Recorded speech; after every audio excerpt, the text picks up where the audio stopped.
Welcome to the CTA Foundation CES interview series. My name is Steve Ewell, and I'm the Executive Director of the Consumer Technology Association Foundation. I'm really pleased to be joined today by Abby Miller-Levy and Alan Patricof, the co-founders of Primetime Partners. Welcome, Abby and Alan. So happy to have you here joining us at CES 2021. Nice to be here with you. For the last few years of CES, we've seen a growing interest in the focus on the aging demographic and ways that technology can help older adults. So I was really excited to learn about what you're doing with Primetime Partners and see how you're focusing on solutions that can benefit this community. What led to the creation of Primetime Partners? I'll take it, the lead there. It was an unusual confluence of interests, I would say, even more so than events, that Abby and I got together last November. We've known each other for 4 or 5 years, at least, since the time when Abby was president of Thrive Global, which was Ariana Huffington's current company dealing with wellness. And then she subsequently is involved in a similar field with SoulCycle and developing a whole program for that. And she had been very much intrigued by what was happening with people and taking care of themselves and living longer and dealing with their own parents and what not necessarily struggles, but what challenges they had. At the same time, I was just deciding to transition from my second startup at age 71 and thinking again about doing a third startup. And my health is perfect right now. I mean, my energy is as strong as it was 20 years ago. And both of us got together actually through my son, who had gone to HBS with Abby.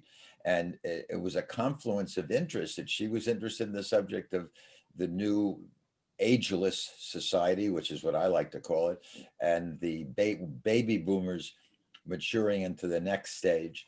And both of us recognizing that this was the absolute fastest growing part of the society. Everybody thinks it's the millennials, but it's not.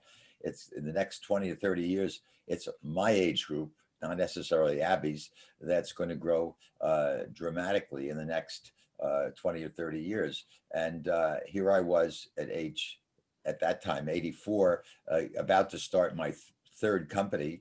And I said to myself, there's got to be a lot of people out there like me who also would like to start companies, who have the ability to start companies. And there are such a need for products and services and experiences and technologies. We're here at CES. Technologies should be addressing this fast growing market, which has more money and is going to live longer and do more unusual things. So what a great opportunity. And we both saw this as a white space and said, let's do it. And at the same time, I mean, Abby was really ahead of me. She was in the process of already starting it and was going to do it together with a strategic partner called Welltower, which is one of the leading owners through real estate fashion of senior living facilities. And I brought the complement of financial experience. Welltower had the ability to help us try out products. And Abby has an enormous marketing and creative talent that is just boundless, which has been addressed and really very well versed in what the opportunities are in this area. So it was a natural startup, and everybody we talked to, they came back with the exact same reaction, 3 words: I get it. We didn't have to do a lot of explanation, which is unusual. And we were able to raise a fund in a matter of, certainly I would like to say weeks, but maybe it was multiple weeks, but it certainly wasn't months. It was very, very quick. And we set out to do a small fund because it's a new idea. And we set out to be the thought leader. In addition to being an investor, we want to be the thought leader in this whole area, so that when anyone thinks about the ageless society, they think about Primetime Partners. And maybe Abby can fill in from there. Hopefully I've described what it is we're about, what we're doing. Abby, do you want to add some of the work that you've done since you've started? Yeah, absolutely. So one of the interesting things about Primetime Partners is although we're focused or specialized on a certain consumer segment, we're actually quite diversified in terms of the industries that we invest in. And that's because we align our portfolio with what older adults care about. And they care about their health, they care about their financial security, and they care about having meaningful experiences. So that means we look at businesses, everything from health tech and health services to media, consumer products, and e-commerce, with also a big need for fintech and fin services, financial services. So we are looking across the spectrum, but all at early stage businesses. We believe that the greatest opportunity and need right now is to encourage founders to start new businesses, whether that's pre-seed, seed, or just as they're getting going. We've made 9 investments to date, or about to close on our 10th. And that's just in the past 6 or 7 months since launching. And, those companies, again, cross those spectrums and are very much on theme or on trend with much that you read about. So, for example, people have looked at the rise of telemedicine, especially due to COVID. In 2019, about 24% of older adults had tried telemedicine for a medical appointment. Coming out of COVID, that's doubled to over half of older adults have. And one of our portfolio companies, Tembo Health, provides specialty medical providers like psychiatry and cardiology and pulmonology to seniors living in senior living residences. So, that's an example of a business that really has just been started and accelerated just in the past year alone. There's another business called Get Set Up. Get Set Up is a peer-to-peer learning platform for seniors that leverages Zoom and video chat and video sessions. And it's really this amazing enrichment platform that, again, has just launched in the past year and really grown with the emphasis on tackling social isolation for older adults. So those are 2 examples of businesses that are technology enabled, where the technology isn't new. It just hasn't been applied yet in the way that's compelling to the older adult audience, and now is. Well, that's incredible. And I really am excited to see the work that you're doing, and the fact that, well, health tech is obviously important in the ageless market. And it's something that we're seeing incredible, statistics as we're doing our research on the growing telemedicine and telehealth community. Particularly, we'll have lots of conversations here at CES around that. But you're not leaving out the important opportunities to engage in recreation and other kind of meaningful opportunities, which often get left out of the aging conversation. But we really see the opportunities for technology to play a role across people's lifespan. So whether it is, at home, recreation, at work, if people want to work longer, develop new entrepreneurship ideas, like what Alan has done with the number of startups that you've been involved with, but then also looking at health as well. So it's really incredible to see the wide variety of different companies that you're involved with and working with in your portfolio. Are there particular challenges that you see working on the aging marketplace as companies are going into this space? Yeah. I would say one of the challenges is that we have to move from having a monolithic view of life after 60 to really understanding the heterogeneity of the market. There is so many different segments in this market to reach, both from a socio-demographic standpoint, but from also just what interests and what's going to be compelling to different users. And we don't lump together any other age group in this way. And so I think one of the challenges that we're seeing, or rather, one of the ways we're seeing some of the early startups succeed, is by applying the basic user-focused marketing of saying, what does this user group really want? Defining a smaller segment, what does it want and how can we deliver that? And that happens both in the direct-to-consumer side, but also on the enterprise side. And what I mean by that is historically, most startups have looked at the older market with this big question mark of who's going to pay for it. with kind of a stereotype that older adults, they don't try new things, they don't have discretionary spend, and unless a healthcare provider or another institution's paying for it, it's not going to get traction. And even that has been something that we've seen definitely change over the past year, as some of those enterprises are showing much more desire to test and learn, to try new things, to innovate, and again, to not view this consumer as one monolithic group. We're seeing our healthcare partners starting to segment their audience, not just by condition, but by the behavioral health, if you will, which is another way to think about marketing to this audience. So I think one of the biggest challenges here isn't technology. Technology is readily available, and older adults have demonstrated they're interested in technology. The biggest challenge has been how companies are marketing or speaking to or designing for this audience. So I think that is one area that we're really excited about. Some of our portfolio and other companies we see really being more sophisticated, more nuanced, and more user-focused in how they do that. Steve, let me take up from that and go back a little bit and elucidate what Abby's saying. We came up with this concept for Primetime Partners before there was a COVID. This was back in it's hard to believe, in 2019. And COVID has only exacerbated or should I say accelerated, increased the awareness and make it a lot more, the whole concept has kind of exploded is what I'm trying to get across. So it's now front and center. And when Abby was saying different market segmentation, you think about people aging and you don't think about some people want to age in place. In fact, Abby knows the exact number. I'd say it's something close to 80% of seniors want to age in their home. They don't want to go someplace. And then we hear all about senior facilities, and then we hear about nursing homes, and then we hear about assisted living.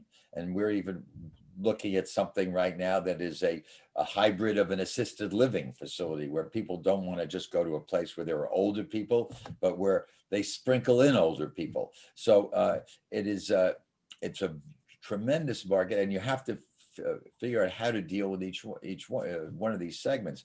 When we first started, the first deal we looked at was in the remote monitoring, which is a sensing market. And you could right away, you knew that remote sensing is going to be very important, but it's going to be important in the home. It's going to be important in the nursing home. It's going to be important in wherever you are. Someone wants to know about something that's happening where someone else can't be around. And we've run into literally, and I'm not making this up, 19 companies that we've seen. We haven't made an investment in the area, but it's such a ubiquitous subject that there are so many companies and new startups attempting to deal with it. That makes this a very exciting area. And there are going to be some solutions, and there are lots of piloting going on with the health plans and with hospitals and everyone else, but everyone wants to solve that problem. And there are many problems like that people want to solve, and there are going to be a lot of different solutions for it. I absolutely agree. I think there's some exciting opportunities in this space, and it's really about finding the solutions that find the proper balance between the security, helping provide peace of mind both for the older adults as well as caregivers, but also privacy and being able to ensure that people don't feel like they're sitting on camera, as we all are on virtual meetings these days, but giving people the opportunity to have that proper balance between the two. And I think there's some real incredible opportunities in this space. I'd love to kind of turn that first question around a little bit and beyond the challenges and in this space, where do you see opportunities in this space? So you were just talking about a couple with the opportunities for sensors and others along those lines, but are there particularly benefits for companies that are moving into the ageless space? Well, absolutely. I mean, if you just think about the overall benefit of businesses in the space, I mean, this audience is going to be 25 to 30% of the population over the next 20 years and controls 60 to 70% of the net worth of our country.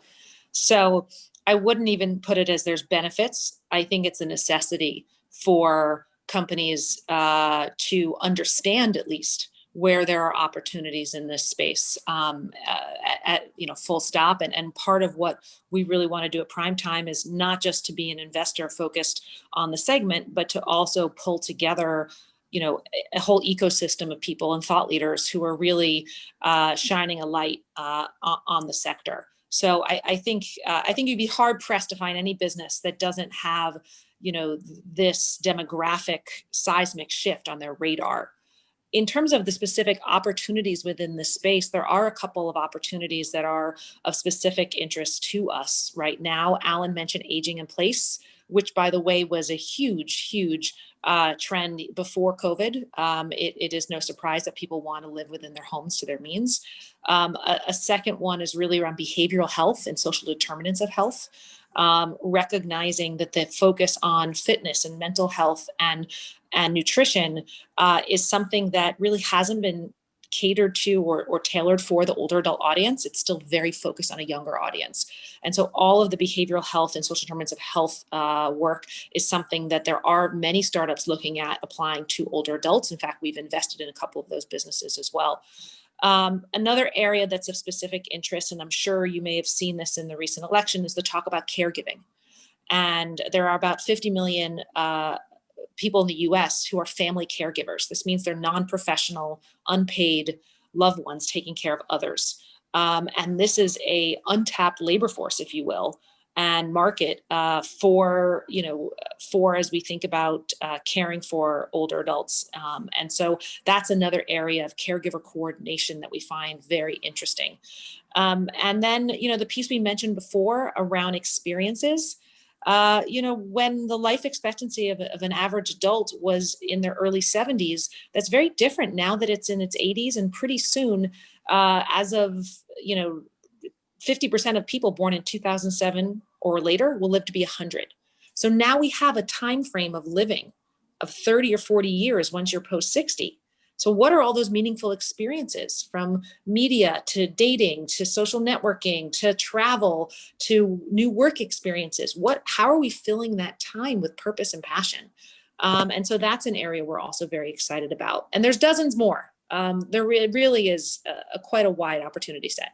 And contrary to people's perception that older people are not technologically savvy, they may not have been 10 or 20 years ago, but I can assure you they've become much more technologically savvy in the last decade, and particularly in the last 6 or 7 months. It's by necessity. And obviously, every year that goes by, we're going to have more and more people coming out of the tech savvy age world that will be entering this boomer generation and are going to have a lot more capability to use technology. So I think technology is not going to stand in the way, application of technology, of people utilizing that.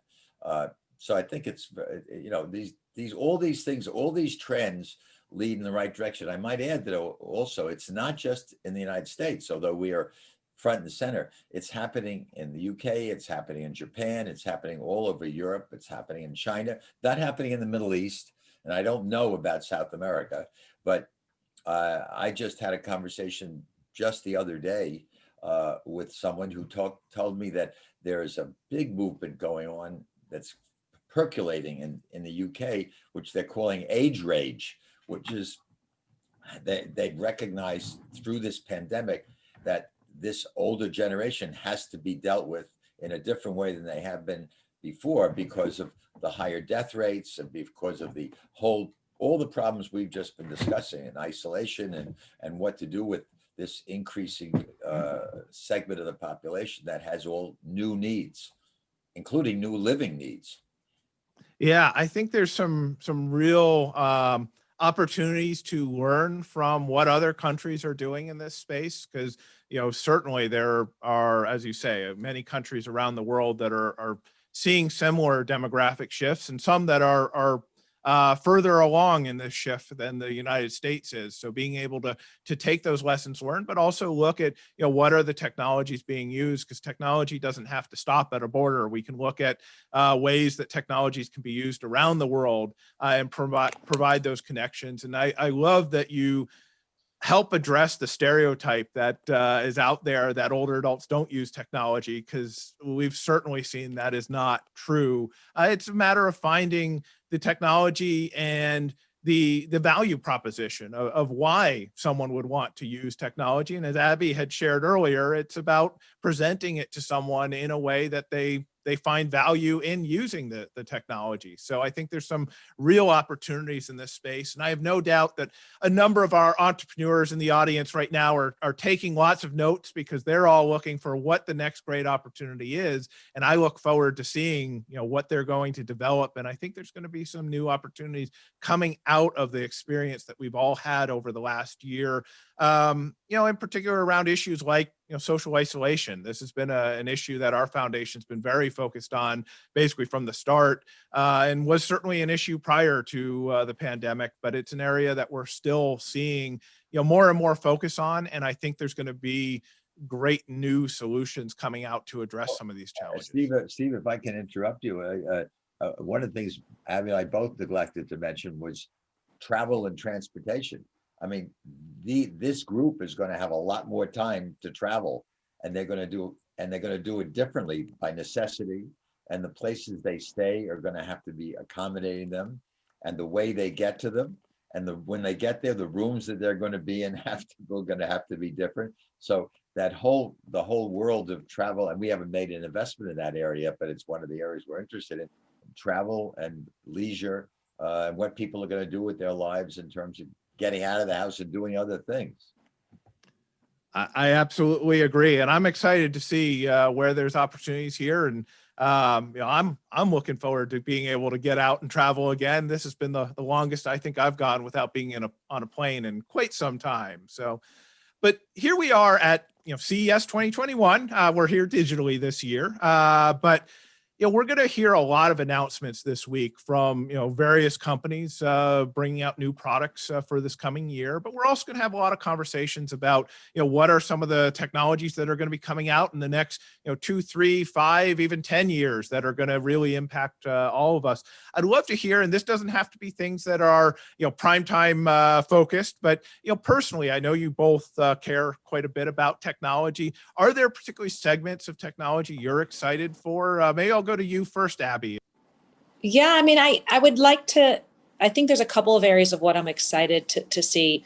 One area is the continued push for personalized healthcare, and that personalization to really be something that older adults can feel more proactive and more in charge of versus kind of along the ride. And I think that is that visibility and that kind of ownership and accountability is something that I know everyone is urging for. So I think there'll be a lot of solutions that focus on personalization, but also behavioral health from a health perspective. I think we're going to also see a lot more innovation in financial products and planning for older adults.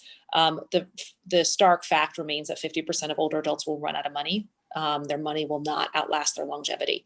And so we're going to start to see new financial products and companies really coming at that in a strong way, because otherwise we will just be pushing older adults into poverty and taxing a government system that cannot handle it.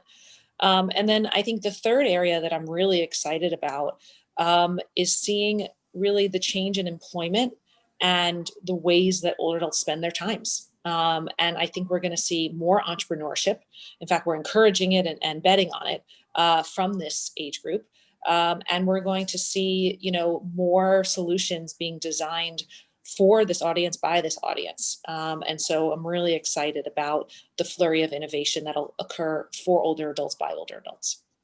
That's great. Alan, do you have other areas? Well, Abby mentioned those that are front and center, particularly this whole financial area of how you plan your finances, how you plan your aging, how you plan to get through these extended years, and how the next generation, your children, are going to play a role in that, and how much thought they're going to give into their planning to take care of their parents.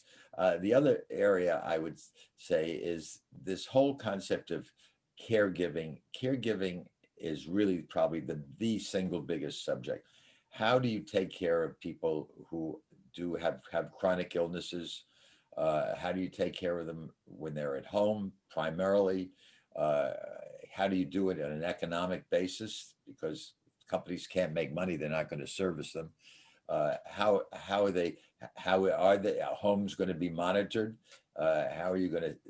How many things are you going to have to sense to be able to read? The whole objective in that is to reduce hospitals, to reduce hospital visits, and the biggest burden of our society is our healthcare systems. And if we can do anything to reduce those costs, which are compounded in the later part of life, so you have a double reason to solve it. I think that there are going to be a lot of new technologies coming up with answering that question of how to care for people efficiently, and how to monitor them, and how to service them. Well, I think we're going to see lots of conversations about all those issues throughout CES, and I can't wait to see the new innovations that are going to be coming forward in this space.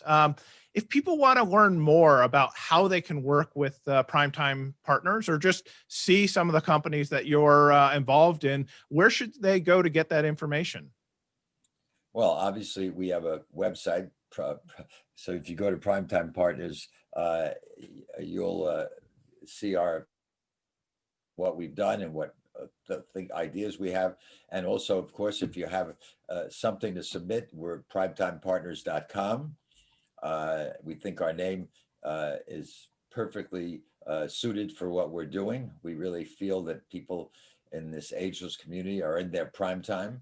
And I would encourage people who have ideas or have projects, whether they're early or they're at the developed stage, we'd love to hear from you, and we'll do our best to be responsive. Well, that is great to hear. I know that's one of the questions I often get from entrepreneurs working in this space is who are the investors working here? So it's always great to have the chance to talk with and highlight people who are really focused in on opportunities to build new technology companies within this space and focused in on this market. So thank you, Abby and Alan. It's really a pleasure to talk with you both. I'm so happy to hear what you're doing, and I can't wait to see the great success that you're going to have moving forward. So thank you for joining us. Thanks for having us. Thank you for having us. Well, it's a real pleasure talking with you. For the audience, if you're interested in learning more about the CTA Foundation, you can go to ctafoundation.tech, and I hope you have a wonderful CES 2021.